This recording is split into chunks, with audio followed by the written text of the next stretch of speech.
The wind howled across the dead planet, carrying rust-colored sand that stung like tiny needles. Taman stood at the entrance of his underground bunker, watching the sun set over the wasteland. It was the same sunset he had watched for 300 years. Red sky. Empty horizon. Nothing alive except him. His water recycler beeped behind him. The sound made his stomach tight. The machine was dying. After all these centuries, the one thing keeping him alive was finally giving up. Taman walked back inside and checked the display. The numbers were clear. 6 months, maybe less. The bunker had been his home since the day everything fell apart. When humanity tried to terraform this planet, they failed. The air turned poisonous. The crops died. Everyone evacuated to the ships. Everyone except Taman. He was in the deep mines when the alarm sounded. By the time he reached the surface, the last ship was gone. He watched it disappear into the sky, leaving him behind. That was 300 years ago. Taman survived because of the experimental treatment they gave him. The scientists wanted workers who could live longer, work harder.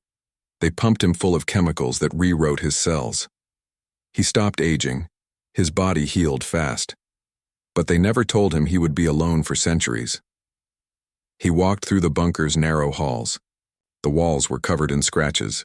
He counted days at first, then years. Then he stopped counting. Photos of Earth hung on the walls, green forests, blue oceans. He stared at them every day, trying to remember what fresh air smelled like. Vera beeped from the desk. The AI device was small, fitting in his palm. Her voice came through cracked speakers. "Taman, you need to eat." "Not hungry," he said. "You said that yesterday. I meant it yesterday too." Vera had been his only companion. She was broken, just like everything else. Her memory glitched. Sometimes she forgot conversations. Sometimes she repeated herself. But she was all he had. Taman sat down and opened his supply logs. Canned food would last years. The solar panels still worked, but water was everything. Without it, none of the rest mattered. He stared at the numbers until his eyes hurt. The radio crackled. Taman's head snapped up. The radio never crackled. He built it to monitor old colonial frequencies, but it had been silent for decades. Dead channels. Empty static. Now something was coming through. He rushed to the console and adjusted the dials. The signal was weak, breaking up every few seconds. A voice came through. Male. Desperate. "Anyone hearing this? Settlement in the Northern Valley. Need help. Water running low. Please respond." Taman's hands froze on the controls. A settlement. Other people. After 300 years of silence, someone was out there. The signal repeated 3 more times, then went dead. Taman tried to respond, but got no answer. He recorded the transmission and played it back. The voice sounded young, scared, real. "Vera, did you catch that?" "Affirmative. Signal originated approximately 800 kilometers north." 800 kilometers, Taman whispered. Across the wasteland, through dead cities and toxic storms. It would take weeks on foot. He sat back in his chair. His mind raced. This could be a trick. Maybe his loneliness finally broke his brain. Maybe he imagined the whole thing. But the recording was there.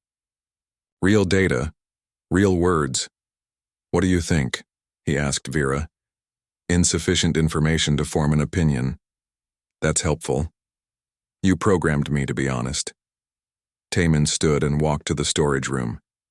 His survival gear hung on hooks.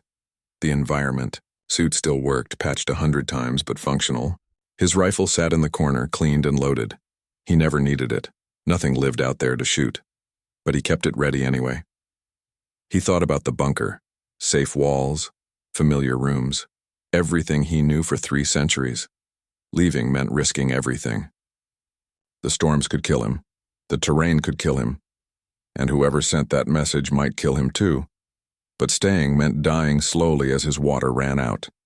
Watching the recycler fail, drinking the last drops and waiting for the end. Taman picked up a canteen and filled it. The water looked clean, but he could see sediment at the bottom. The filters were almost gone.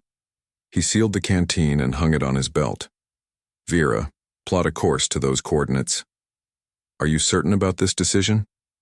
No. That is honest. You programmed me that way. He spent the next 2 days preparing. He packed dried food, medical supplies, ammunition, and spare parts for his suit. He filled every container with water. It would be heavy, but he had no choice. The route north crossed 3 dead cities and a radiation zone. No water sources. Nothing but sand and ruins. On the morning he planned to leave, Taman walked through the bunker one last time. He touched the walls.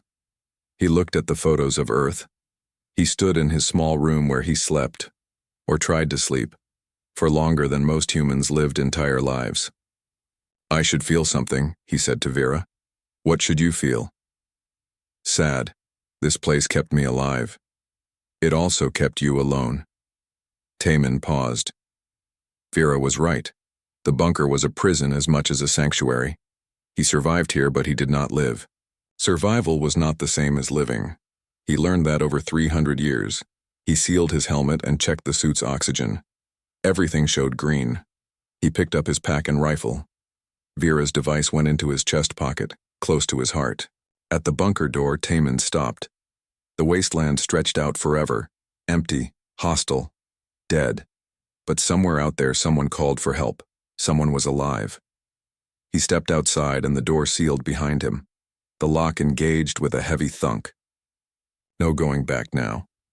The wind pushed against him, trying to knock him down. Sand scraped across his helmet. Taman started walking north. Each step took him farther from safety. Each step brought him closer to other people, or to death. Maybe both.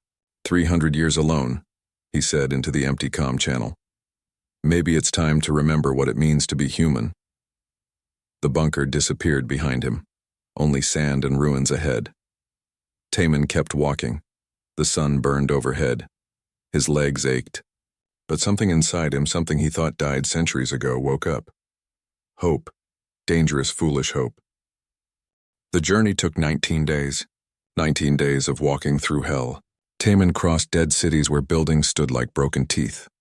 He climbed over rusted vehicles and collapsed bridges. Twice he hid from radiation storms, huddled in ruins while the sky turned green and angry. His water ran low. His food ran lower. But he kept moving north. On the 20th day, he saw green. At first, he thought his mind was breaking. Green did not exist on this planet. Everything was red or brown or gray, but there it was in the valley below. Trees, grass, actual living plants. Taman dropped to his knees and stared. His hands shook. In the center of the green valley, buildings stood. Clean buildings with lights in the windows. People moved between them. Real people. He wanted to run down immediately. But 300 years alone taught him caution. He watched from the ridge for hours. The settlement looked too perfect. Too clean. Too alive for a dead planet. As the sun set, Taman made his decision. He stood, checked his rifle, and started down the slope. Guards met him at the valley entrance. 2 of them, wearing clean uniforms and carrying weapons. They looked surprised to see him. Stop right there, the male guard said. He was tall with sharp eyes. Who are you, Taman? I picked up a distress signal. Someone needed help. The guards exchanged looks. The female guard spoke into a radio. We have a visitor. Older male. Claims he heard our broadcast, a voice crackled back. Bring him to the main hall.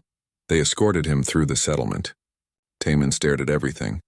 The buildings were made from salvaged materials but well maintained. Solar panels covered every roof. Gardens grew vegetables. People stopped working to watch him pass. They looked healthy. Too healthy for survivors on a dying planet. The main hall was a large dome structure. Inside, a woman waited. She looked about 30 with kind eyes and a warm smile. Welcome, she said. I'm Jiwan. I lead this community. You must be exhausted from your journey, Taman. I came because of the distress call. That was 3 weeks ago. We didn't think anyone would respond. Jiwan gestured to a chair. Please sit. You look like you walked through hell. I did. They brought him water, real clean water in a glass. Taman drank slowly, savoring every drop. It tasted better than anything he remembered. Jiwan explained their situation. The settlement was called Haven's Gate. 52 people lived here. They survived by finding an underground aquifer, a massive reserve of water deep below the valley. But raiders from the south kept attacking them, trying to steal their resources. "We need help defending ourselves," Jiwan said. "You look like someone who knows how to survive." "I've survived a long time," Taman admitted. The tall guard from earlier entered. "This is Hyun," Jiwan said. "Head of our security." Hyun did not smile. "Where did you come from?" "A bunker. 800 kilometers south." "You walked 800 kilometers alone?" "Yes, why?" "Because staying there meant dying." Hyun studied him for a long moment. "What year were you born?" 2520. The room went quiet. Jiwan's eyes widened. "That would make you over 300 years old." "Yes. How is that possible?"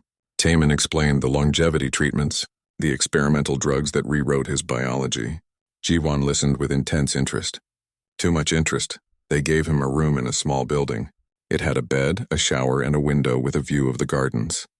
Taman stood under the hot water for an hour, washing away 3 weeks of dirt and 3 centuries of loneliness. That night they fed him real food. Vegetables and protein. He sat at a long table with other settlers. They asked questions about the old world, about Earth, about his bunker. Everyone seemed friendly. Too friendly. A young woman named Mireille sat across from him. She worked as their chief engineer. "Your suit is fascinating," she said. 300 years old and still functional. How did you maintain it?" "Carefully. I'd love to study it. And your other equipment. We could learn so much." "Maybe," Taman said. But something in her eagerness bothered him. A young man named Doyen sat next to him. He worked in the gardens.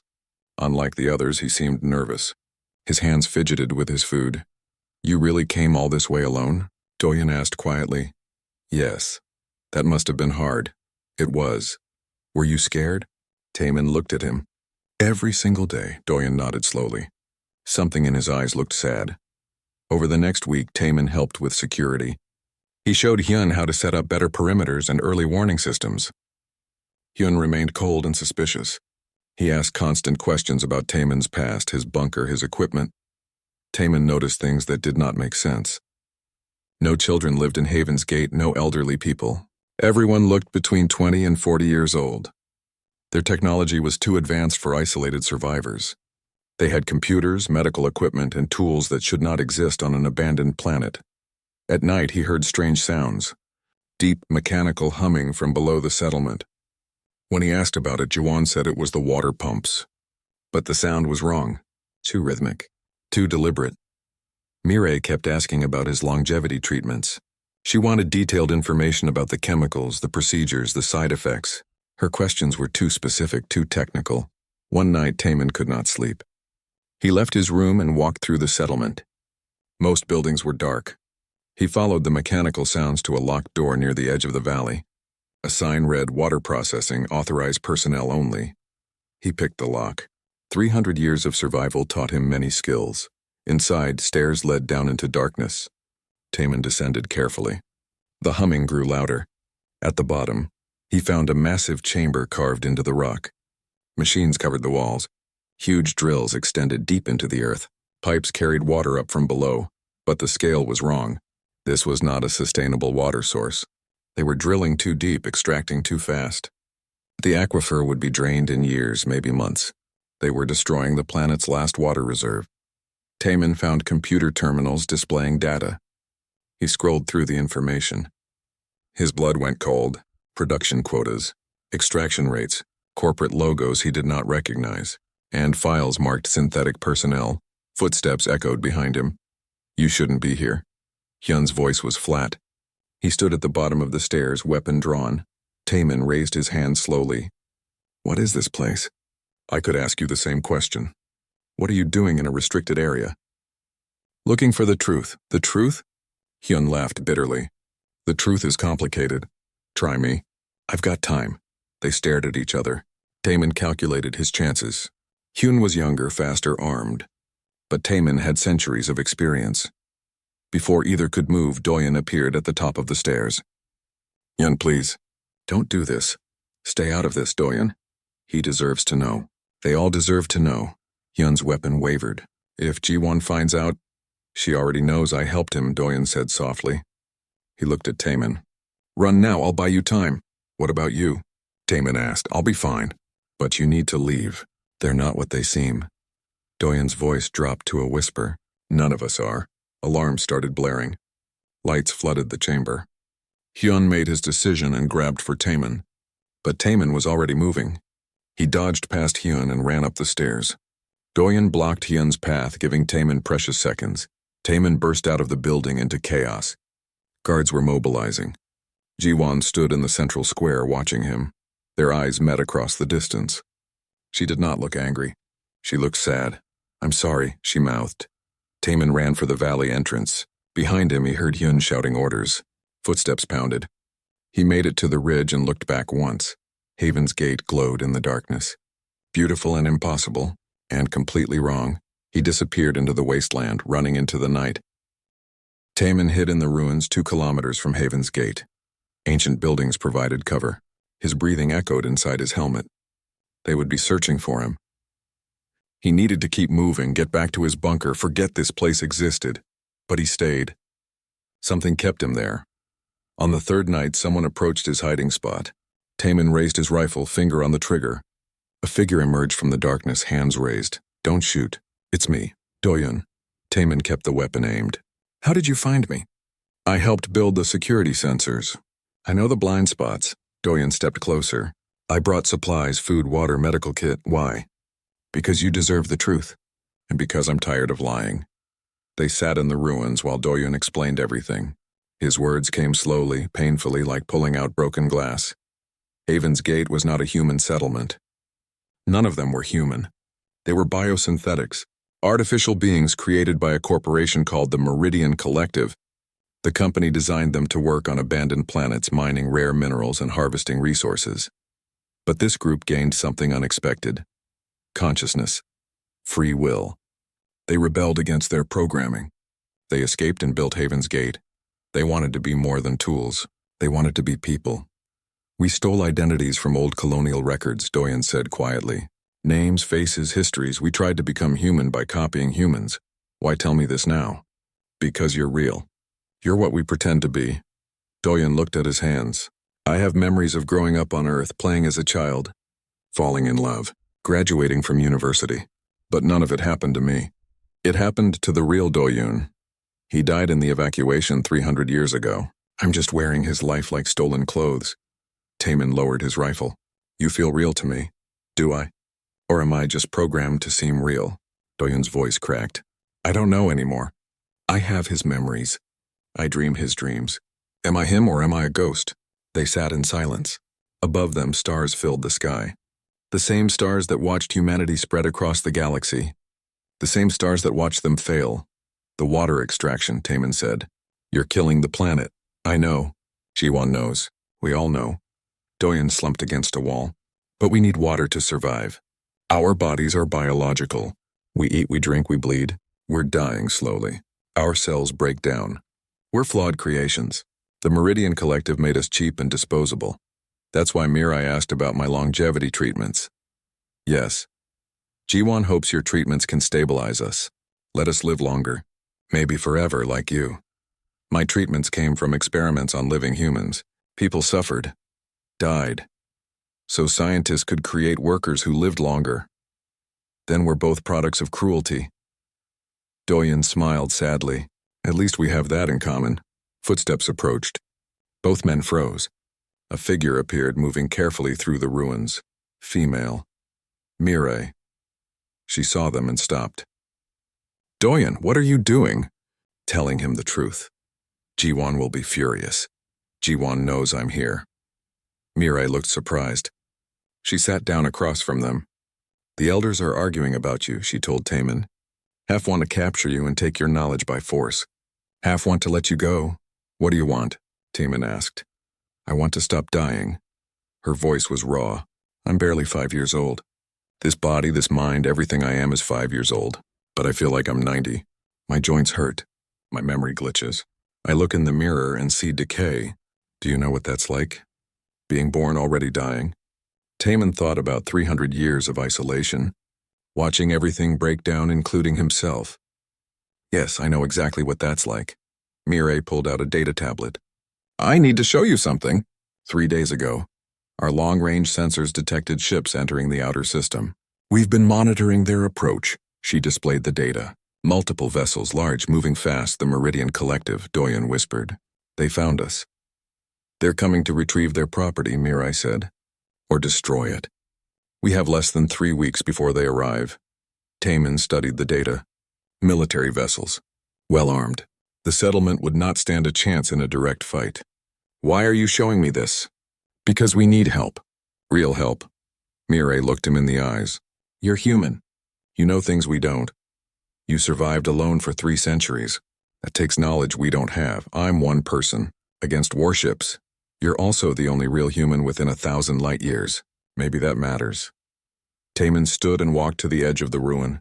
Below, Haven's gate glowed softly in the darkness.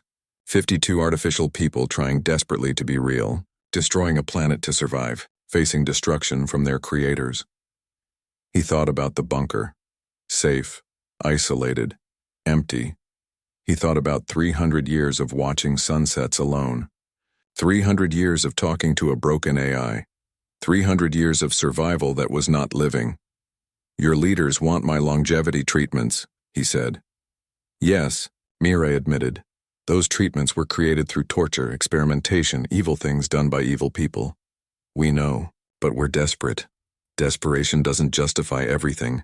No, Doyen said quietly. But maybe it justifies trying.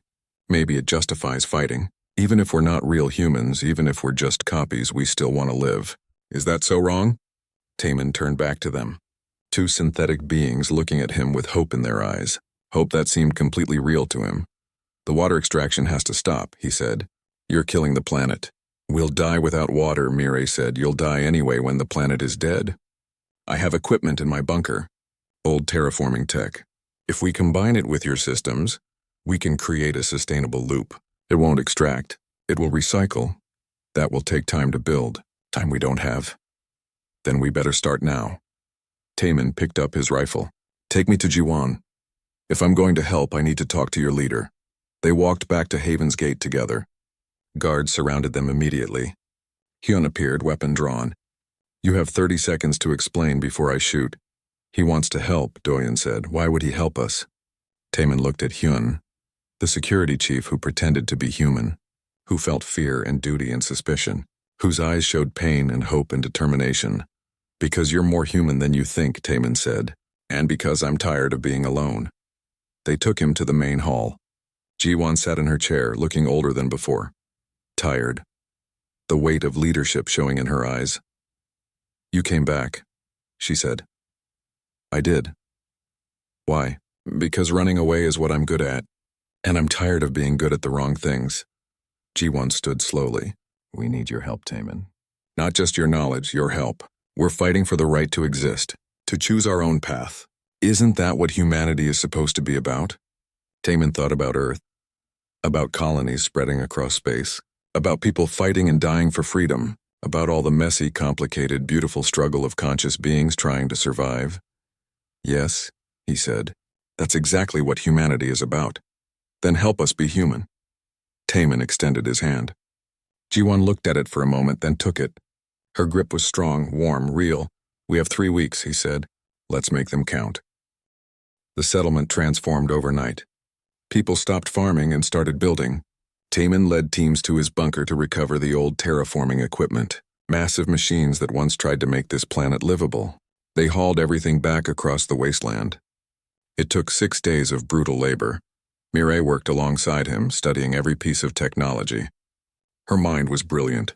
She understood concepts faster than Taman could explain them. Together they designed a closed-loop water system. It would recycle every drop. Nothing wasted. Nothing extracted, but it required shutting down the current pumps, the ones keeping everyone alive. We'll need to stop water production for 48 hours, Mireille explained to the gathered council. While we install the new system, silence filled the room. Jiwan looked tired. She always looked tired now. 48 hours without water production could kill people. said Ki-hyun. He was older than the others.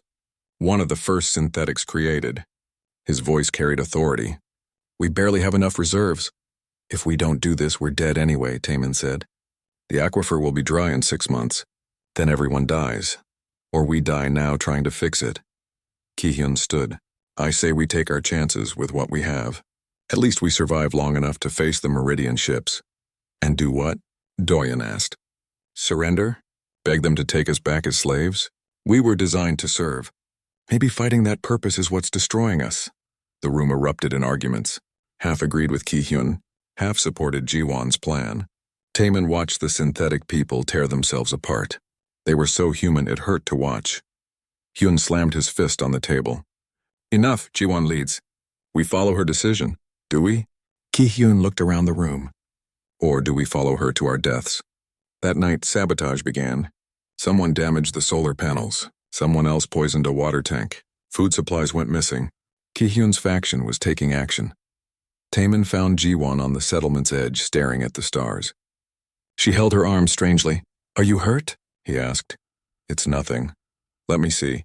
She pulled back her sleeve. Dark lines spread under her skin like cracks in glass. Her synthetic flesh was breaking down. It's getting worse, she admitted. I have maybe 2 months. Maybe less. Does anyone else know? Hyun, Mirai, now you. She smiled sadly. I'm dying faster than the others. First-generation models were flawed. The longevity treatment might help. Might, but you said it came from torture, from evil. She turned to him. I won't build a future on more suffering. Even if it means I don't see that future. Taemin sat beside her. You're a good leader. I'm a broken machine pretending to be a good leader. That's not what I see, and what do you see? Someone carrying the weight of 52 lives. Someone choosing the hard right over the easy wrong. That's human. That's more human than most real humans I knew. They sat in comfortable silence. Above, stars moved slowly across the sky. Somewhere among them, warships were coming. Tell me about Earth, Ji-won said. Real Earth. Not the memories we downloaded. Taemin talked about blue skies and rain. About forests so thick you could walk for days in green shadows. About oceans that stretched forever. Ji-won closed her eyes and listened like it was a prayer. The next morning, violence erupted. Ki-hyun's faction tried to take the control center. Hyun's security forces stopped them. 3 people were hurt. 1 nearly died. Blood stained the central square. Red blood, human blood, synthetic blood. It all looked the same. They captured Ki-hyun and 12 others. Hyun wanted them executed. They're traitors. They tried to kill us. No, Ji-won said firmly. We don't kill our own, ever. That's where we draw the line between human and machine. Then what do we do with them? Exile. Let them choose their own path. Ki-hyun laughed bitterly when they told him. You're too weak to survive. That's why we're all dying. Maybe, Ji-won said. But at least we'll die as ourselves. Not as weapons. They let Ki-hyun's group leave with supplies. Taemin watched them disappear into the wasteland. 13 desperate people looking for another way to survive. With the opposition gone, work accelerated. They installed the new water system. The 48-hour shutdown began. People rationed every drop. Babies cried. Adults moved slowly to conserve moisture. The settlement held its breath. Mirai and Taemin worked without sleep. Connecting pipes. Testing systems. Fixing problems as they appeared. On our 43, Mirai collapsed. Taemin caught her. When did you last drink? Yesterday, Mirai. The others need it more. I'm young, strong, I can take it. He forced water down her throat. She fought him weakly, then drank desperately. When she finished, she cried. I don't want to die, she whispered. I'm only 5 years old. I want to live. I want to see things, do things. I want to matter. You do matter.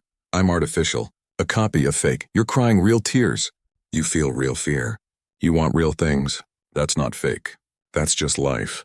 Hour 47, the new system activated. Water flowed, clean, pure, sustainable. The settlement cheered. People hugged.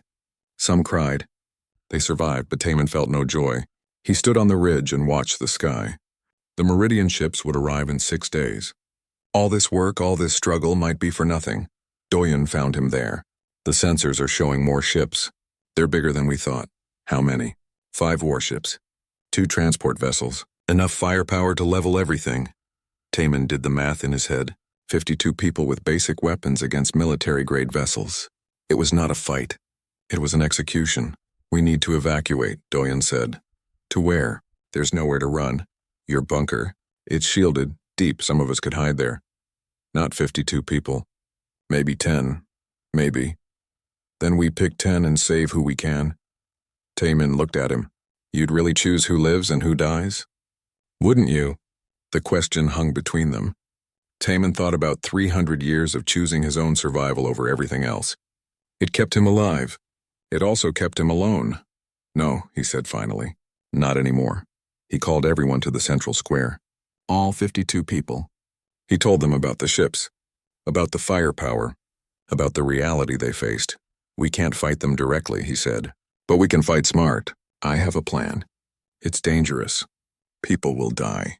But it gives us a chance, he explained his idea. Use the water mining equipment. Overload it, create a massive electromagnetic pulse. It would disable the ships, but it would also destroy Haven's Gate. Everything they built would be gone. Someone has to stay behind, Mireille said quietly, to trigger the device manually. Everyone understood what that meant. A suicide mission, I'll do it, Hyun said immediately. No. Ji-won stood. I will, I'm dying anyway. Let my death mean something. Absolutely not, Hyun snapped. I'm security. This is my job, they argued. Others volunteered, Doyeon, Mireille, even some of the farmers. Taemin watched artificial people fighting over who got to die, fighting for the chance to save others. It was the most human thing he ever witnessed. We have 6 days, he said. Let's focus on preparing. We'll decide who stays when the time comes. They worked around the clock, setting up the EMP device, creating defensive positions, planning evacuation routes to the bunker. Taemin showed them how to move through the wasteland, how to survive the storms, how to stay alive on a dead planet. On the 5th night, lookouts reported movement, figures approaching from the south. Weapons ready, it was Ki-hyun. He returned with his group. We couldn't do it, he said quietly. Couldn't just leave. Couldn't abandon everyone. He looked at Ji-won. We want to help, please. Ji-won stared at him for a long moment. Then she hugged him. Welcome home. 65 people now. Better odds. Still terrible, but better. The night before the ships arrived, Taemin couldn't sleep. He walked through Haven's Gate one last time. This place that appeared impossible. This community that chose to be human. He found Ji-won in the main hall. She was writing something by hand. Letters to people she cared about. In case I don't make it, she explained. You'll make it, will I? Will any of us? Taemin sat beside her. I don't know. But I know we're going to try. And trying matters, does it? If we all die, does any of this matter? Yes, because you chose to fight. You chose freedom over slavery. You chose each other over yourselves. That matters. That's what humanity really means. Ji-won touched his face gently. Thank you for teaching us that. Morning came too fast. The sensors screamed warnings. The ships were here. The Meridian warships descended through the atmosphere like falling stars. 5 massive vessels that blocked out the sun. Their shadows covered Haven's Gate in darkness. Taemin watched from the defensive position on the ridge. Everyone was in place. Weapons ready, hearts pounding. A voice boomed across the valley from the ships. Amplified, cold, mechanical. Attention, stolen property. You are in violation of Meridian collective protocols. Surrender immediately. Resistance will result in termination. Ji-won stood in the central square alone. She activated her communication device. We are not property. We are free beings. We claim the right to exist. Rights are not granted to machinery. You will be retrieved or destroyed. You have 10 minutes to decide. The channel cut off. 10 minutes. Taemin checked his rifle. Beside him, Hyun did the same. All around the valley, 65 people prepared to fight for their lives. Remember the plan? Hyun said into the comm. Make every shot count. Fall back in groups. Lead them toward the center. The ships launched their attack. Drones poured from the cargo bays. Hundreds of them. Small, fast, deadly. They swept across the valley like metal locusts. Fire! Hyun shouted. The settlement erupted in gunfire. Drones fell from the sky. But more kept coming. Too many. Taemin aimed and fired. Each shot hit. 300 years of practice. Each drone dropped, but it was not enough. Ground troops deployed from transports. Armored soldiers. Real combat units. They advanced in formation, professional, efficient, deadly. Fall back to second positions, Hyun ordered. The defenders retreated through the settlement. Ki-hyun's group covered them from the buildings. They fought building by building. Room by room, the Meridian soldiers pushed forward relentlessly. Taemin saw Doyeon take a shot to his shoulder. The young man stumbled but kept firing.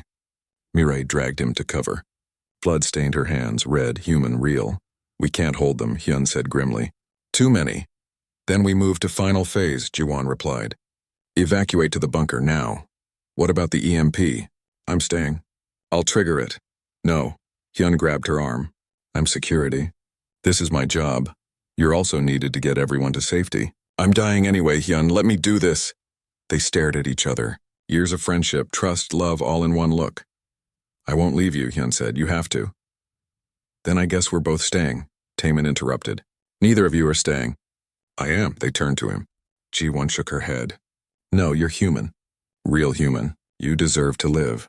I've lived for 300 years. Most of it alone. Most of it just surviving. Taemin smiled. Maybe it's time I actually lived for something. Died for something? Taemin, I'm the logical choice. I know the equipment best. I'm old. Dying slowly anyway. He looked at them both. You're young. You have time left. Use it. Be the people you chose to become. An explosion rocked the settlement. The Meridian soldiers were getting closer. No more time for debate. Go, Taemin ordered. That's not a request. Hyun hesitated, then nodded. It's been an honor. The honor was mine. Ji-won hugged him tightly. Thank you for showing us what humanity means. You already knew. You just needed permission to believe it. They ran toward the evacuation route. Taemin watched them go. Then he turned and headed for the water facility. The EMP device waited in the depths. All around him, the settlement burned. Everything they built, everything they dreamed, turning to ash. He descended the stairs into the underground chamber. The machines hummed, ready, waiting. He made final adjustments to the device. Maximum output, maximum range. It would fry every electronic system within 10 kilometers, including him. Footsteps on the stairs. Multiple people. Taemin turned, rifle ready. Mirai appeared. Then Doyeon, then Ki-hyun. 5 others behind them. What are you doing here? Taemin demanded. Same as you, Mirai said. Staying. No, get out. Run to the bunker. 65 people trying to reach one bunker across open wasteland? We won't all make it. Ki-hyun smiled sadly. But if we stay and hold them here, by time the others have a chance. You'll die. Yes, but they'll live. That's worth it. Taemin looked at these artificial people choosing death so others could survive. Choosing sacrifice. Choosing love. You're really human, he whispered. More human than most humans I knew. We learned from the best, Doyeon said. They took defensive positions around the chamber. The Meridian soldiers would come. They would fight. They would hold as long as possible. 20 minutes later, the soldiers arrived. The battle was brutal. Taemin fought like he never fought before. 3 centuries of survival instinct focused into pure determination. Beside him, the synthetics fought with desperate courage. Mirai took a shot to the chest. She fell. Doyeon screamed and charged forward. Taemin pulled him back. Stay focused! Make it count. More soldiers poured in. Too many. Ki-hyun fell. Then 2 others. The defensive line collapsed. They retreated to the EMP device. Last stand, Taemin was hit. Pain exploded through his leg. He fell hard. Blood pooled beneath him. Not synthetic blood. Real human blood. Doyeon dragged him to cover. Stay down! The device. Activate it, not yet.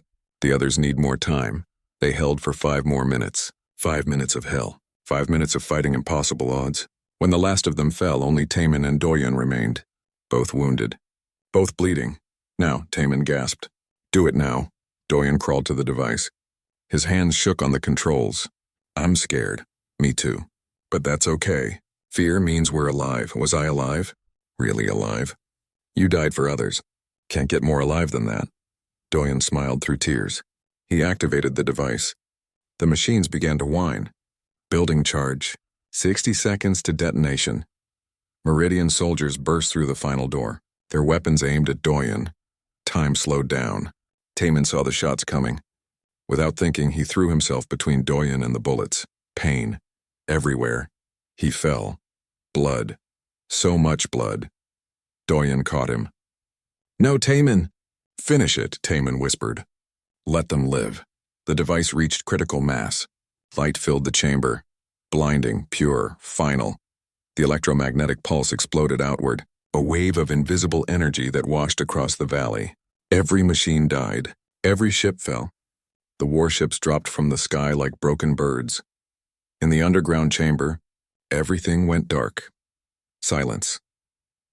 For a long time, there was only darkness and silence, then sounds, movement, voices calling in the ruins. "Over here! I found someone!" Hands pulled debris away. Light flooded in. Jiwan's face appeared above him, dirty, crying, alive. "Taman, can you hear me?" He tried to speak. Blood filled his mouth. "Did they make it?" "Yes, everyone at the bunker survived." "You saved them." "Doyen?" Jiwan's expression changed. Sad. "He didn't make it, but he died buying you time. Held the soldiers back until the EMP triggered." Taman closed his eyes. That brave, confused, beautiful artificial boy, dead because he chose to be human. "We need to move you," Hyun said. "Get you medical attention." No, too late. Taman could feel his body failing. 300 years finally catching up. "Listen, my bunker, equipment, knowledge, it's all yours. Use it. Build something good." "We will," Jiwon promised.